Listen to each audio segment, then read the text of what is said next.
producirse otra edad de hielo. Necesitamos la ayuda de todos. You wrote the script for Afterlife and you sing this one too.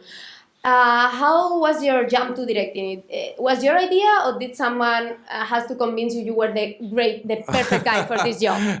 Nobody ever has to convince me that I'm perfect or great. But I think that the process of writing the last one, really the writing process for me anytime, but especially when I work with Jason Reitman, my co-writer on both of these films, we approach the film as the writing as two filmmakers sitting down at a table, almost like two directors sitting down to think about the imagery, the character, the emotion. So look, Jason directed the last film.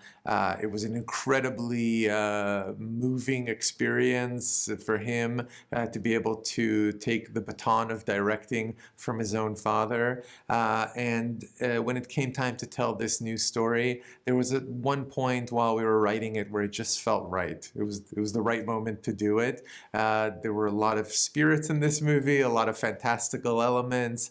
It was a little bit darker and scarier. Those are all things that fall into my sort of happy place as a filmmaker, and it just felt right. The previous one also did it, but this one, you have the original cast doing a lot of stuff. I don't want to give too much away, Yeah. but they have more weight on the movie. So how did you find the balance between the young audience and the original audience? Because the cinematographic language has Yes. changed a lot. It has, but luckily Ghostbusters, the original film, created a sort of modern cinematic language that has been fresh and vibrant for the 40 years since it came out. I think it's mostly about being truthful to the tone of the films that came out in 1984, 1989, that sort of irreverent humor, the ability to scare an audience, and the interplay between these original characters. It's so important to the spirit of what a Ghostbusters film is. With the new characters, you know, they proved in the last film that they are funny and care for each other. We as an audience care for them, and that they are perfect center points for new ghost-busting adventures. The trick for me as a director is finding the way to keep all of these pieces moving at the same time, but that's just the work of telling the story. Yes, it is. You did the opposite of Scream. You brought back the franchise to its roots, to New York. What do you think that means for this movie? Did you do it just to bring back Slimer? I would understand that. It's a good reason to do it, but that's not the only reason.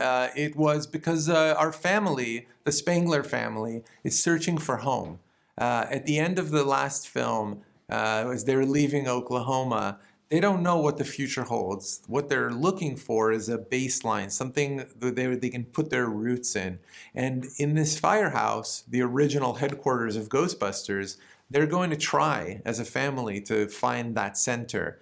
What's exciting about this story is that there is an obstacle, there is a villain and a threat that is growing, that's going to force them to go right to the limits of what they think is possible in order to have to protect that place. So it's really about making sure that we appreciate the emotional value of that original home, New York City, and specifically the firehouse. But Slimer didn't hurt. You've already done Poltergeist, Yes? Ghostbuster, and your next project is Saturday Night Live 1975. Yes. Does nostalgia haunt you like a ghost, or is just something it interests you?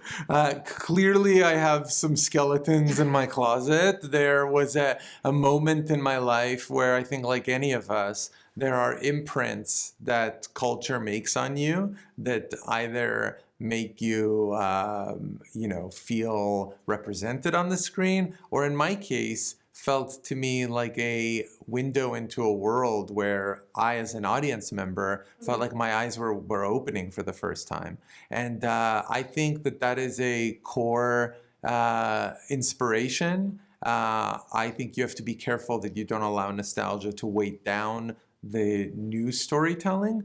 But if you can harness it as a mood or as a wind in your sails, then I think it's an incredibly powerful element that can be shared with audiences.